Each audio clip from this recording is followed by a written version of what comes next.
Here we go. My name's Todd. This is Cathy. Welcome back to another episode of Zen Parenting Radio. This is podcast number, drum roll please, 705. And why I listen to Zen Parenting Radio? Because you'll feel outstanding. And always remember our motto, which is the best predictor of a child's well-being is a parent's self-understanding. I have a question. Do you fade that music out? Because it sounds real abrupt. Well, I faded it, and then at the very end, I just turned it off. Yeah. I started the fade. Yeah, it just felt and abrupt. then I got impatient. I know. I usually do a better job of fading. One thing I've noticed is that if we have a show where you feel like you're in a time crunch, you fade that out really fast. Yeah. Did you know that? Yeah, I feel rushed because we have two big topics that I want to get to, and I got to pick up our kid at school. But isn't that funny that like you're worried about the end, so you're going to fade that out? It's just our brains. Right. It's not about just my brain. Yeah, it's just our brain. And sweetie, I appreciate that feedback. Yeah, well, because it sounds bad. Where it's like, I love feedback. I don't love feedback. Cathy doesn't like. We have an ongoing debate about feedback. Well, let me take that back. I don't mind feedback in a discussion or, with my kids or with you. That's fine. I'm always open. But Todd, he sends out things like, tell me how I'm doing. Tell me what you think. Tell me what you want. Tell me what. And I'm like, you know what? At some point, we just got to have this is how we do it. And then listen to people, but not get such data-driven feedback. Yeah. You're very big on data-driven feedback. Tell me what I'm doing wrong. Yeah, but everyone's going to have an opinion about that. That's fine. And I can discount any of the feedback that I get. And I think that the way I look at it is that you're right. Of course we can, but it also can shift the way you naturally do things. And I'm not talking about you personally, but there's some things I do and a lot of my things are, my writing, I don't need people's feedback about it. This is kind of the way I feel. Right. And if you're constantly looking to make sure other people are happy with it, then you're not really sharing from your heart. Yeah. And I think it's a both and thing. Yeah. It's funny because there's times when I'm like, because I'm in this men's group that I started called Men Living. And whenever we lead meetings, I'm always looking for feedback, and the other facilitators are looking for feedback too.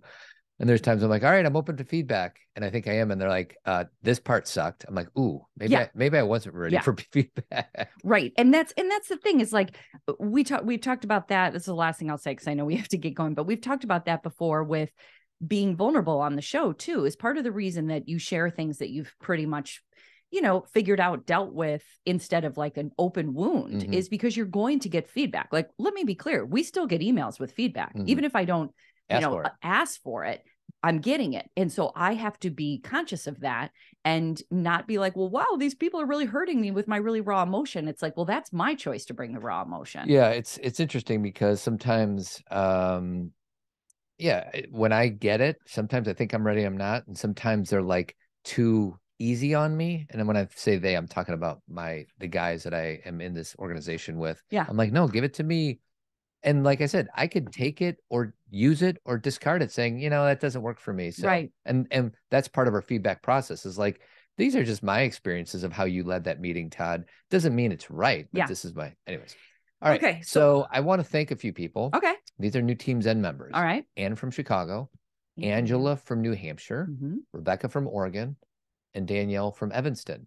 If you become a Team Zen member, I just got a whole thing of new-ish shirts and Zen parenting socks. So if you join Team Zen, you got new socks. Yeah. Oh, I'm so glad. So we got some new fuzzy warm socks. They're the best. So if you join Team Zen, even if it's just for a month, you're gonna get some swag from us.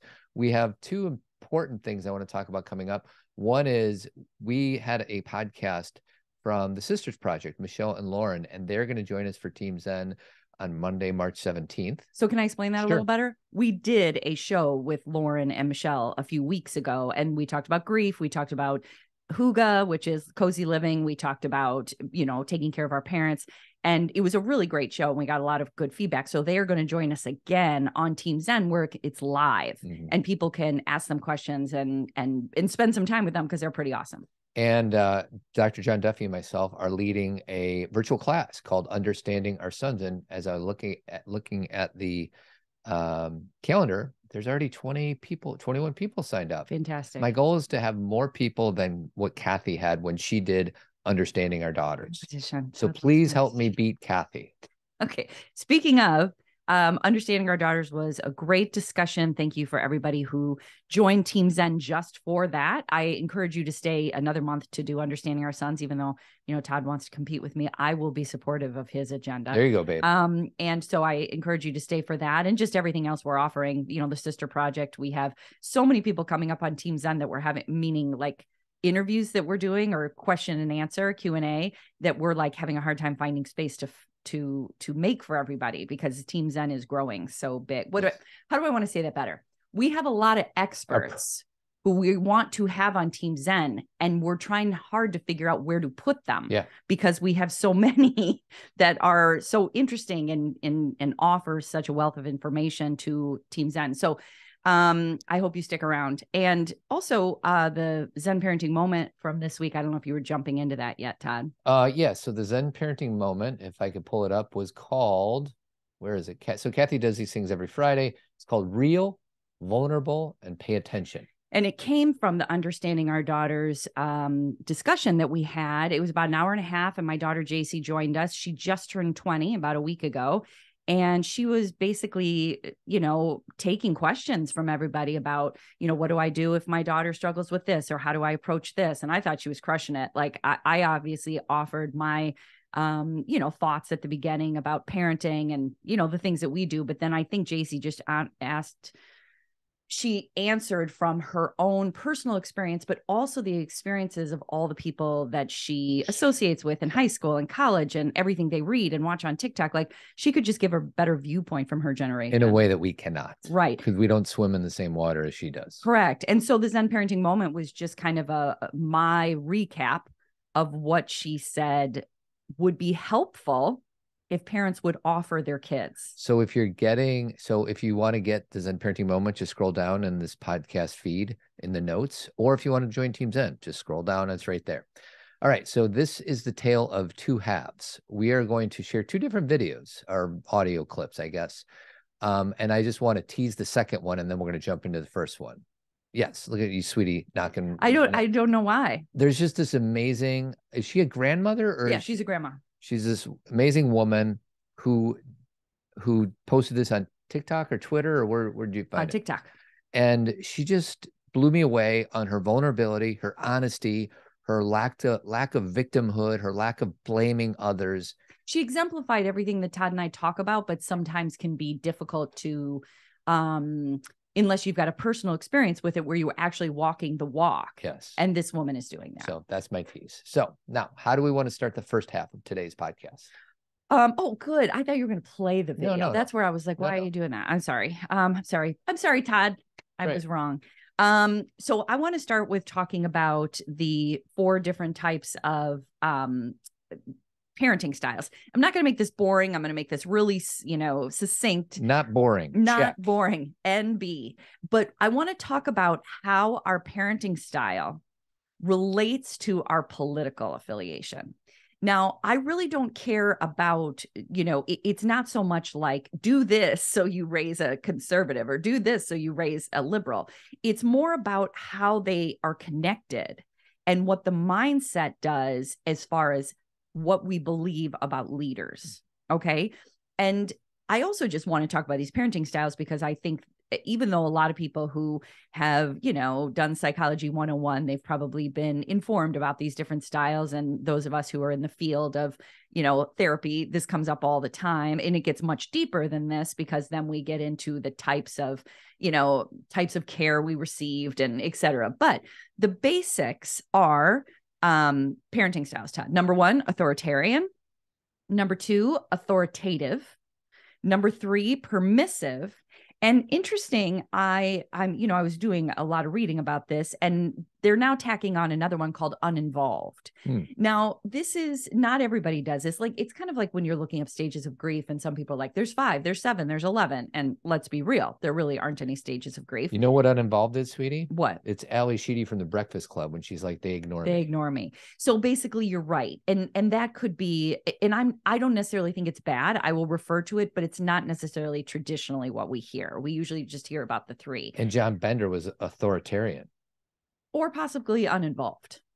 I don't know. He's getting cigars burned on his Oh, you're right. You're right, So- Todd. You're right. Yeah. I think that's true. I think it's more authoritarian, but it looks different in how like it ends up showing up for him as a kid. Sure. So let's talk about authoritarian first. And this tends to be the type of parent who's like, it's my way or the highway, right? And I think that in our generation, Gen X, there is less of this than the boomer generation, but it obviously still exists big time because Todd and I work with parents. So we hear these things all the time. I think the boomer generation definitely were more authoritarian in their approach. Yeah. So, you don't take your child's feelings necessarily into consideration. That's not a big part of it. They using punishments, using constant consequences rather than teach a child to make better choices. It's about making a kid feel sorry for their mistakes, making them, feel guilty and shamed. Children who grow up with strict authoritarian parents tend to follow rules, like they need a set of rules, but it obviously comes at a price because what you're teaching children is basically to not think for themselves. Sure. What you're teaching them is think like I do as I do. Yeah, fall in line. Yeah, they're at higher risk of developing self-esteem problems. More of a militant style. Absolutely. It's a very militant style. Children raised this way can more easily become hostile and aggressive because they haven't dealt with their feelings. They're told to suppress feelings. And again, there's many different variations of this. Of course. Like the thing is this is a wide spectrum. And a lot of us have authoritarian moments, like where we do say something like, because I said so. Yeah. And there sometimes is an expectation. I still hear from parents like, I want my kids to be afraid of me. Mm-hmm. That's a very authoritarian way of thinking, which is I should be in charge. Everyone should know that. And everyone should do what I say. Yeah, I think it's fair to say that even me, I have probably used all four of these parenting styles, but what we're talking about is the center of gravity. Like, where do you most reside? Right. And I think that we've got to start with the deeper core. Like everyone can have a moment like that out of frustration, but is your deep core belief that children should be seen and not heard, that their opinion about something does not matter, and that if they don't follow the rules, they're just in trouble. Mm-hmm. You're not going to listen to their perspective or why their generation is different than yours or what the belief system is I'm in charge. I mean, Succession, Logan Roy is an authoritarian parent. Can I share with you one of my least proud moments as a father? Let's hear it. I think JC was like 2 or 3 and running late. I was having a bad morning, whatever. And she wasn't cooperating. Kids can squirm out of car seats. Totally. She wasn't cooperating at all. And I got so frustrated. I kind of lost myself a bit. And I very aggressively shoved her into her car seat. And those words sound pretty harsh. It was. I'm being honest. When you say very aggressively, like it wasn't violent. No, right. I was going to say it was aggressive. Yeah, it was. You did. I don't think you were there. Oh, I wasn't. No, okay. This is me and her. Okay. And I to this day, I still feel awful about that thing. So how'd you make up for it? Like, what did you say to her afterwards? I don't know. It was 18 years ago. I don't remember exactly. I don't remember if I said anything. I don't know if I repaired. I just remember feeling awful about it. So I'm sure I did say something to her, but it was just an awful parenting moment for me. Well, and that's what's so important about understanding our belief systems and then understanding where we are at any given moment, because this is what self-awareness is, right? Is like, there's 2 levels. There's what you think children should do. Yeah. Like, and this comes from your history, what you believe about the parent-child relationship, that it's a hierarchy and not, And then the other part is, as you would say, locating yourself. Like, why are you in such a hurry? Where am I? And where are you? I lost myself. Yeah, you were like, what you decided was more important is that she is going to do what you say, and I need to be on time, and that's more important. Yep. I did total disregard of her feelings. Total disregard, not only of her feelings, but of her being. Yeah. It's like she's being a kid, and there's probably some message in what she's doing. Like, I'm feeling. And it doesn't mean that then Todd doesn't go. And let's go to that one. Okay. Let's talk about permissive parenting. Okay. So we're jumping over authoritative. Yeah, I'm going to do that one last. Okay. So permissive parenting is you set rules, but you don't enforce them. You don't give consequences ever. You think your child will learn best without any interference at all. You're super lenient. Maybe you step in if there's a problem, but most of the time you're not. You adopt an attitude of kids will be kids. When you do impose a consequence, you don't really stick with it. You maybe give a privilege back if a child begs for it. Maybe you don't talk about. You're a pushover. You don't really talk about feelings or what happened. You just try to avoid. I have a pop culturing reference. Okay. Kurt Russell, Goldie Hawn, and Overboard. If you've ever seen that great movie, it's from like 1980, whatever. Is it a great movie, Todd? Kurt Russell is trying to be his like young boys' friends, right? Like playmates. And I'm all about playing with my kids, but that's all he did. Right. So anyways. Yeah. Kids are begging for it. Kids are begging for it. Like that was his version of discipline, because I think they put super glue on the plates, and the Goldie Hawn's character's hands were stuck to the plates or something like that. And all he said was, you kids are begging for it, which just basically means I'm going to do nothing. Yeah. And, I think about in a lot of reality shows, parents will like flip out, but then do nothing, and there is a difference. Authoritarian parenting is, I'm going to force you. I'm going to take things away. You are not. And permissive is like, I don't know what to do, so I'm going to do nothing. And then uninvolved is pretty obvious. It's, you don't ask your kids anything. Like you said, Ali Sheedy character is a good one. You don't spend any time with your kid. Basically, when I was reading about this, I think this connects to somebody who's really struggling with addiction, mental illness, like somebody who literally cannot, they don't have access to themselves, which means they don't really have access to parent. Right. So that's that. So the one that is mostly, most closely aligns with what we talk about. Can I talk real quick? Just real quick. Sure.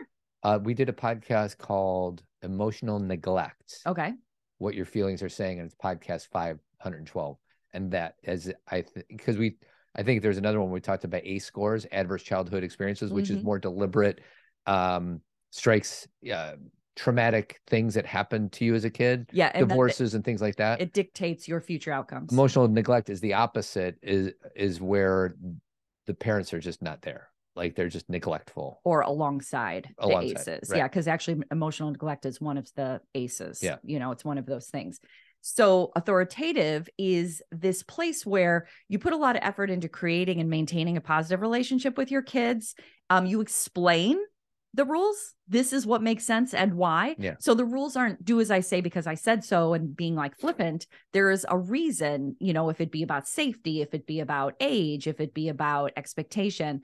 You set limits, you enforce limits, but you also take your child's feelings into consideration. I don't know how much we've talked about that. There's plenty of things that we say no to, but I don't think my children are wrong for asking, and nor do I think that me saying no is the end of the conversation. Yeah. I don't mean they're going to talk me into it, but they get to share why that's hard for them. Let's have a conversation. Yeah, let's have a discussion. Whether it's a 2-year-old, an 8-year-old, or an 18-year-old, I think it's best to invite dialogue. Exactly. And you get some time to share where you're coming from and why. And that information not only deepens our relationship as far as I'm listening to you and connecting to you, but you have some skin in the game. Like, this is your life. It's more than skin. It's your humanity, and your perspective means something. And it may dictate how we then progress together. There may be things about you I didn't understand. There may be ways that you communicate with your friends that I didn't know. Like, this is how we stay connected. So, research has found that kids who have authoritative parents are more likely to become responsible adults who feel comfortable self-advocating and expressing their opinions and feelings. And children raised with authoritative, parents tend to be more happy and successful. Like, I always say to my students, because I've been teaching my college students for 12 years, that I used to, when I first started teaching, especially when it was around mindfulness or parenting or, conscious parenting, I used to just be like, doesn't this feel better? Yeah. Isn't this better? And now we've always had research about parenting styles, but this is not, Todd and I aren't just saying this because it sounds good. Like, all of this is based in research, and you can go look at parenting styles and read these things on your own. Like, we're kind of opening the door to something, but why does this make sense? What kind of outcomes do you want for your kid? Then children with authoritative parents tend to be more good at decision-making and evaluating their own safety risks. What they do is they take themselves into consideration because they had a parent figure who took them into consideration. Yeah. And I can understand how these things people can get confused and say, but that gets too permissive because then my kid does everything they want. That's not true either. You also have boundaries. You also understand your child's developmental level. You understand their brain development. You understand what kind of support they need. My oldest daughter was home for Easter and she had a, night out that she ended up, it was kind of a long story, but she got home super late. And even as a 20-year-old, I talked to her and said, listen, you coming home super late is a challenge for me. You know what I mean? Because then I'm worried about you and we're going back to text me, let me know. And again, it was this thing, she fell asleep. And I do understand that. And the conversation is necessary, but I still have my own boundary, even with a 20-year-old. Of understand how this affects me as well. And then let's discuss how we can make this easier for both of us. Yeah. So this is, it's very communication heavy. Yeah. So why this is important and non-reactionary communication. Yes. Non-reactionary, maybe responsive. Yeah. Meaning you're thoughtful about how you want to discuss it. You're responding to your emotions. Self-awareness. Yeah. It's just, there's a reason for all of this. So why did I want to bring this up? I was really affected this weekend, as I think most of the country was, about what was going on in Tennessee. Okay, so I assume you're going to explain it because some people might be listening to this a year from now. Yes, you're right. Okay, so let me talk a little bit about it. In Tennessee this weekend, the House of Representatives in Tennessee, okay, so it's their state legislature, they ended up expelling 2 Democratic lawmakers. They actually were considering expelling 3. Their names are Justin Jones, Justin Pearson, and Gloria Johnson. So the 2 Justins and Gloria is how people were referring to them. They were chanting Justin, Gloria. Anyway, these 3 lawmakers were speaking for their constituents who really want reform when it comes to gun violence. Those of you who follow the news know that there's been lots of school shootings. As always, as Todd always says to me, well, we'll be able to talk about it because there'll be another. I mean, which is the saddest statement ever. But I think it was on March 26th, there was a shooting at a Christian school in Tennessee, Covenant School, and the parents and the communities and Nashville and Memphis, a lot of people rose up and said, we have to do something. And these 3 lawmakers, not only did they march with people, they actually led a what is it called? A protest on the House floor for about 52 minutes. And help me understand this. I think they were trying to have this discussion. Oh, yes. Beforehand. Oh, yes. And they're like, nope, sorry, we got to get to other business. Thank you, Todd. That's a really important point. They kept trying to bring this up, not only because are they representing their constituencies, but there were so many people outside saying, we're here, so you'll talk about this. And the Republicans who were in charge in Tennessee just kept bringing up other bills. And then Justin and Gloria would go up to the microphone and say, I would like to now bring up guns. And they'd be like, stop talking about that. They tried to use the regular channels decorum that is set up. And let me just step back one step, because I also want to talk about the fact that in Tennessee, like a lot of states, it's very gerrymandered. And what is gerrymandering? As I had to look up why we came up with that word too, which was kind of interesting. But so you guys know that every 10 years, there is a census. Okay. And basically from that census data, we create congressional and state legislative district maps. Okay. Why do we use census data? Because we are trying to figure out the changes in the population so that every person can have the opportunity for equitable representation in government. So the purpose of the census data is to make sure you are reaching people in the right areas, right? If this area has grown, then you want to make sure they have different representation. You want to make sure, what is the point of this? Election integrity. Okay. So it plays a vital role in determining whether we can actually speak up about issues. Like, this is essential. But in many states, there are things called, there's something called gerrymandering, which is named after, listen to this, Todd, in 1812, Elbridge Gerry, a founding father who was the governor of Massachusetts at the time, approved a Senate map with a salamander-shaped district that benefited his own party. Okay, so those of you who understand gerrymandering, when you look at it on a map, people will like draw areas that make no sense. Like it's not a circle. It'll be like this crazy salamander shape. And they'll be like, here's a district, but it's drawn that way on purpose because it then makes sure that a certain party wins. I just kind of Googled this. If a state, for example, if a state has 60% of voters who typically vote for one party and 40% of voters who typically vote for another party, gerrymandering could be used to redraw the district boundaries so that the 60% group is split up into multiple districts, diluting their voting power. Correct. While the 40% group is concentrated into a few districts, giving them a greater chance of winning elections in those districts. And they actually, the terminology they get into is like, it's called cracking and packing. Cracking is the practice of dividing a group's supporters among multiple districts so they fall short of a majority in the district, right? And packing is the practice of concentrating a group's support heavily in a few districts so that that group wins significantly, right? So this gerrymandering has been around forever.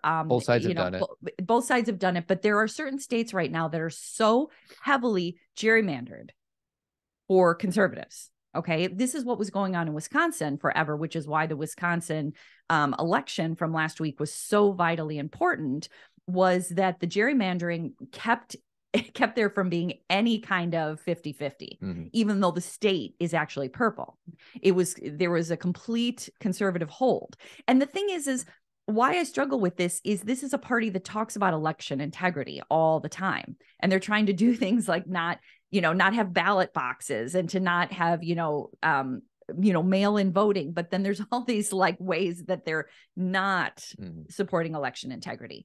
Why I'm talking about this is because what happened on the floor when they expelled 2 members, not 3, when they expelled the 2 Justins who happened to be African-American men, and the woman, Gloria, who happens to be a white woman did not get expelled. 1 vote saved her.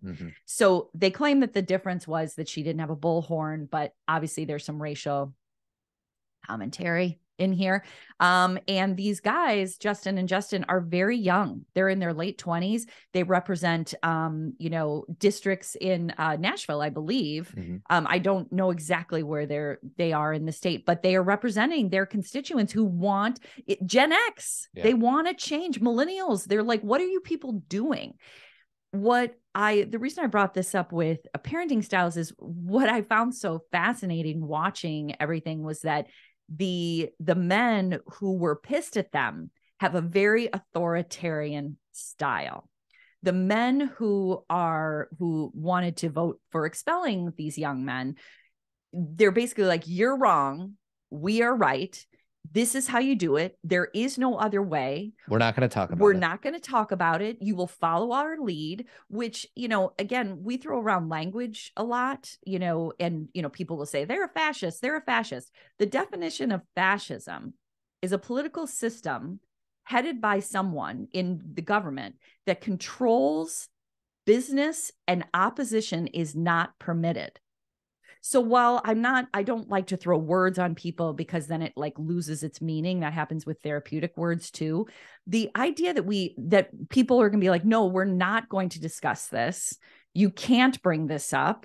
Nothing's going to be done about this, or the things we're going to do are things that we've been doing all along that haven't worked. There's going to be no, like Shannon Watts, who, is in charge of Moms Demand. She founded it. She's always like, when you look at the data, this is like a no-brainer, but we never get the opportunity to show the data because there's no discussion. I mean, people know the data, but it's like, you can't bring it up. So I found that there were like 2 parenting styles going on, during this time. There was the people who are like, there's only one way, there's only one type of American, there's only one group, there's only one committee, there's a belief that there is no discussion, you just do it this way. Black and white. And yeah, that's interesting language. Yeah. And then you have these 2 young men who were so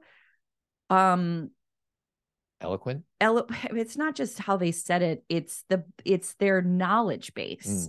It's about they understand not only the data around this, but what they were hired to do, like why they were elected and the generation they're speaking for. And things are changing. Yeah. And they're not going to change fast enough for people. And I know it's still scary for people, but the thing is, is this idea of we're just going to do it our way and you have nothing to say about it. That's not going to work. So I sent Todd this clip that I thought was so fascinating. And it's not just Justin. You're going to be listening to, hold on one second. I want to make sure you're going to be listening to Justin Pearson in this. So there's Justin Jones and Justin Pearson. This is him, but I want you to hear the man who's speaking to him. Yes. And he's the one who starts, and then Justin responds. Jumps in. Yeah. So it's about a minute and a half. You're wrong. You're in the well today because you broke rules of decorum. Wouldn't you agree? Representative Pearson. I believe I'm in the well today because you have put forward a resolution that says that it's more important to expel voices of dissent than do the work of justice, which is fighting to end gun violence in the state of Tennessee. I believe that I'm in the well today because I, with the courage of ancestors and family and loved ones and community, stood up and spoke up for folks like my classmate Larry Thorne, who can speak no more because of the proliferation of guns in Tennessee. I believe that I'm in the well today because you have decided that it is not right to have debate. It is not right to listen to the voices of the minority. I believe I'm in the well today because on the day that we wanted to honor the thousands of people who protested, we were denied that opportunity. I believe that I'm here because you feel in your heart that it is right to persecute someone who has committed no crime, who has only broken what you call the House decorum rule, which according to Section 19 of the House Permanent Rules of Order say that at worst, the thing that should happen is censure. But instead, you have brought forward a terrible resolution to deprive and disenfranchise thousands of people in Shelby County of a representative who will and can speak and advocate for them. And I believe, Representative Farmer, that is wrong. All right. So that is not the only speech.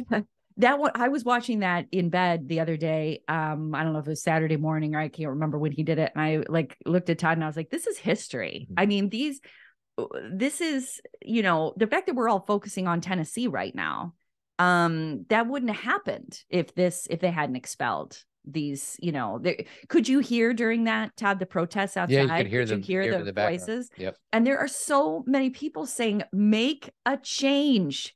And there is this belief that there is one way. So I'm going to wrap this up by saying authoritarian parenting is the belief that there is one type of way to be and there's no room for debate. And that is not going to work with this generation. No. And I'm not saying that there are no more authoritarian parents. There are, and they're going to try. But what's happening and what's been happening, I think, for a long time is they're coming educated, data-filled, passionate, compassionate, contained, connected. These protesters, this generation is speaking up because they understand on the deepest level what means the most to them, and they are experiencing these things: the school lockdowns, the shootings, losing friends, what's going on. When I see people my generation or older talking about what kids are experiencing, I'm like, you don't know what you're not there. I mean, and then telling teachers what to do. And I'm like, you're not a teacher. You're not in the classroom. And so I just think it's another opportunity, not only to be focused on what's going on in our country and to see this isn't the only state where this is happening. It's just the most high profile. Well, and, I think, for example, Justin Pearson, who's the man that we just heard, he is smart enough to know how to make an impact. Yes. And I think I'm just guessing here.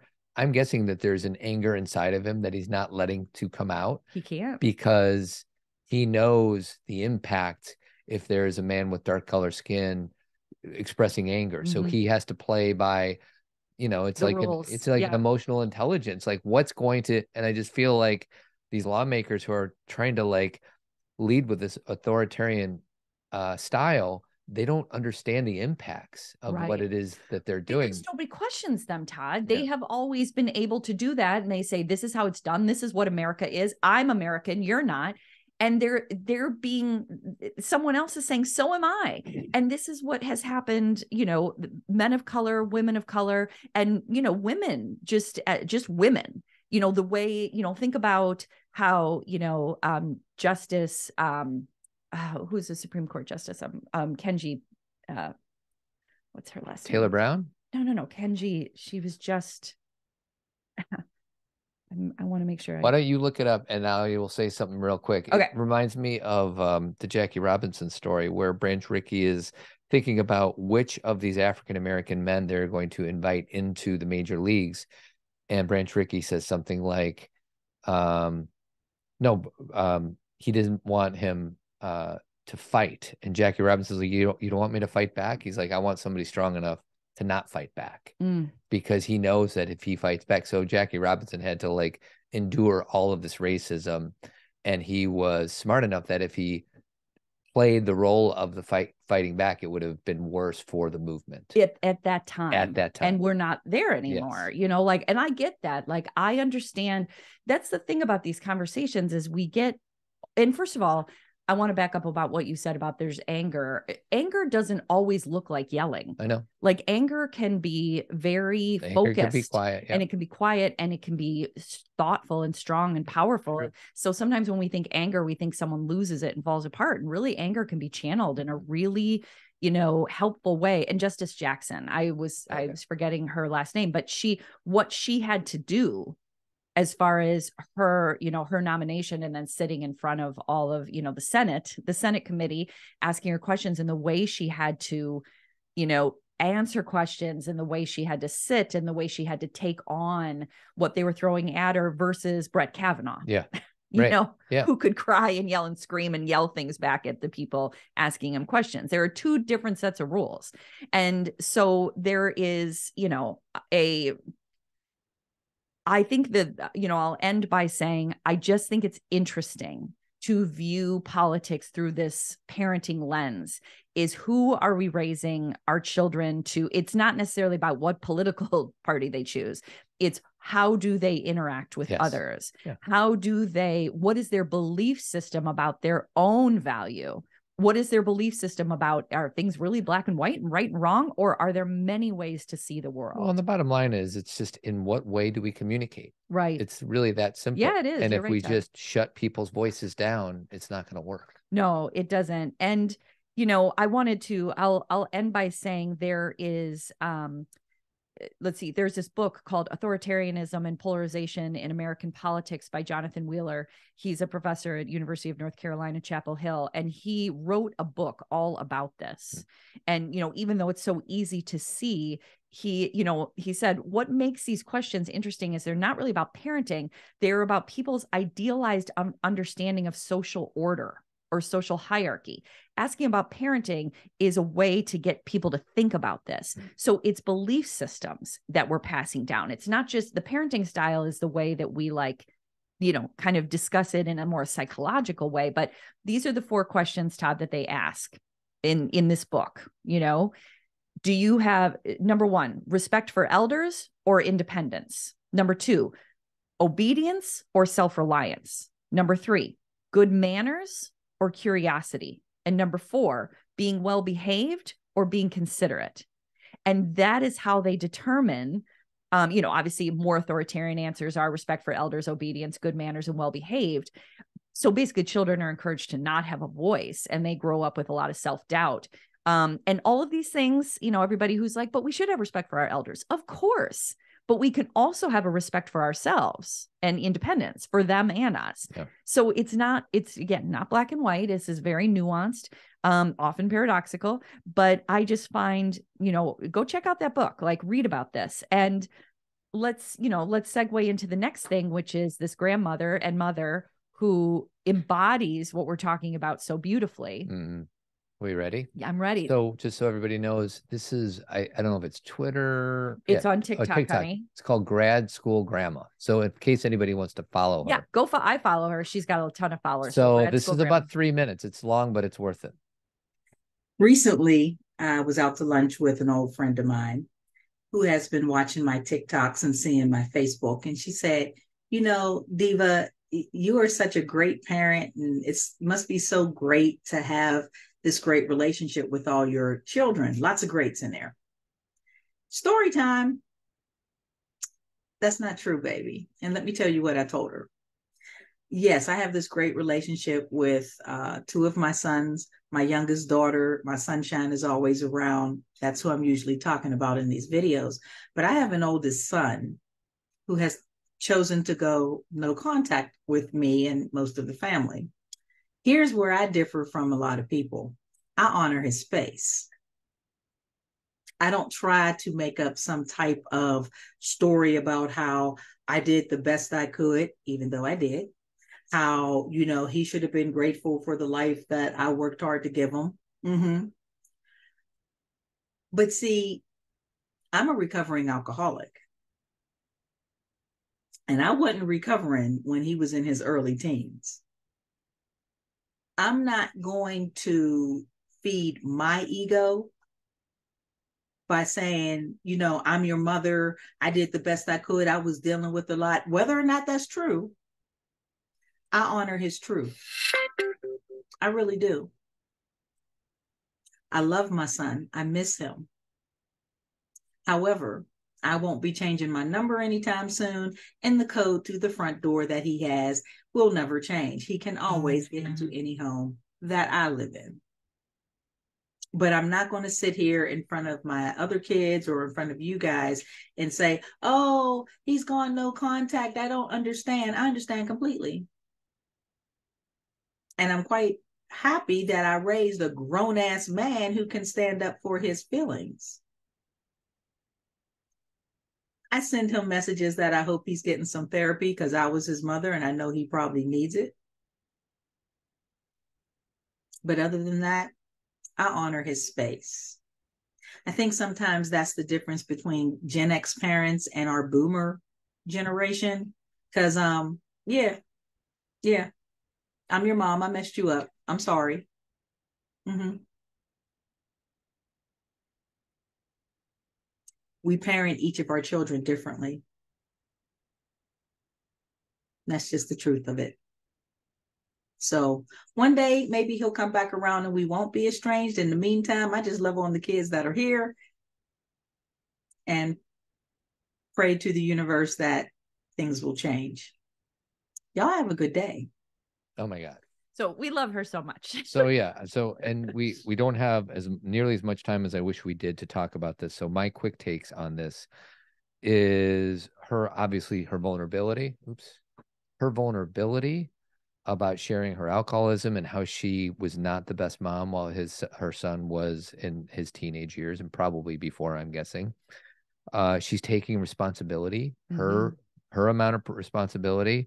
She's honoring his faith and his truth, as she said. But I just think about how often I'll dare to say we as parents get so defensive to justify our position with our kids. Like, no, you don't understand. I did this, this, and this, and this. And she's like, this is his experience. And there's nothing that she can do to change his experience. And she's going to keep the door open, which is beautiful.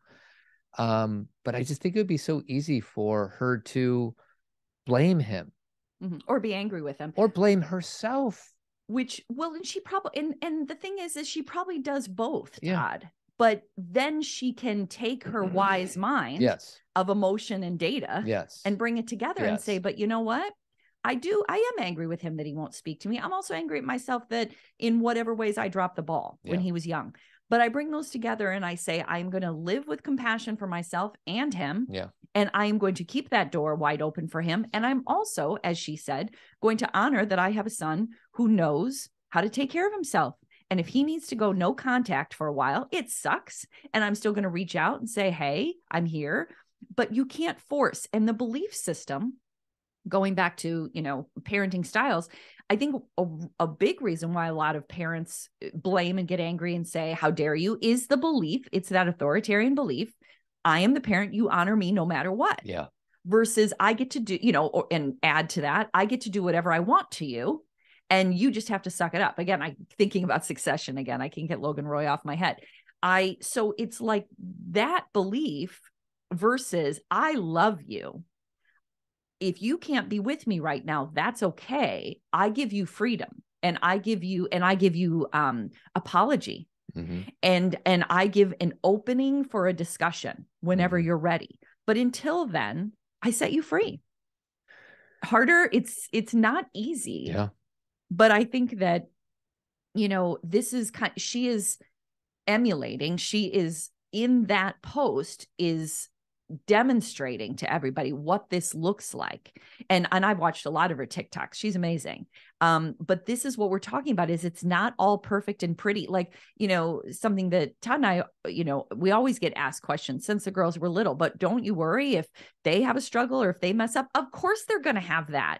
Like, this is not about keeping things from happening to your kids or to avoid conflict. I mean, you hope you take some conflict out, but it's about how you approach challenges. It's about how you deal with conflict and how you come to peace with things, accept things, deal with things, listen to people. It's the way you communicate. It's not avoiding. I think my favorite part of that is when she's like, I'm glad I raised my son who honors his feelings. Me too. It's the best. There's so many wonderful parts of that. So anyways, we have to wrap it up. Any closing thoughts? Just that, you know, I think the last thing I'll say, the closing thought I'll say, is when we were talking about the difference in parenting styles, authoritarian parenting style, this is like the summary, like very simple, clear messages, and want to impose simple, clear solutions to complex problems. Again, black and white thinking instead of more depth questioning and understanding. And I think that what we know about humanity and what we know about human beings is that life is messy and there's nothing clean cut, that people are different, that humanity is evolving, that we're ever changing. I mean, it's why I called my book, you know, Caring for Ourselves and Our Children in an Unpredictable World. We don't get to decide. We have to flow with. Yeah. So that grandma is flowing with people who are standing up and saying this decorum doesn't work because you're not listening to the people. They are flowing with. And it's just unfortunate because obviously it's not always pretty, but it is inspirational. So things are, you know, if we can just keep listening to each other, we can make some big change. A few other things. We've been busy with pop culturing. What have we done lately, sweetie? We've done so much Team Zen stuff, so many classes. But pop culturing, we had Grease, we have The Hangover. We have coming out this week, Three's Company, today, which is so funny. And then we also just did About Last Night. So please subscribe to.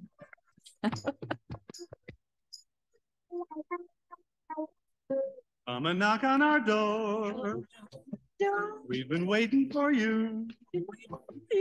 Where the kisses are hers and his, Three's Company too. So that might be out by the time you listen to this podcast. I don't know. We'll see. And then About Last Night also, please. 1986 version. If you enjoy Zen Parenting Radio and you like pop culture, go follow or subscribe Zen Parenting Radio on your podcast app, and follow and subscribe Pop Culturing on your podcast app. I use both words because depending on your podcast app, they call it different things. Yes. So just subscribe or follow so you don't have to look for it. It'll just come to your feed.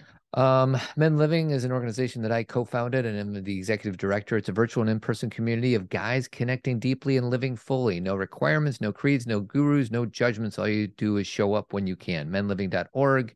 Jeremy Kraft, he's a bald-headed beauty. He does painting and remodeling throughout the Chicagoland area. His phone number is 630-956-1800, and his website is avidco.net.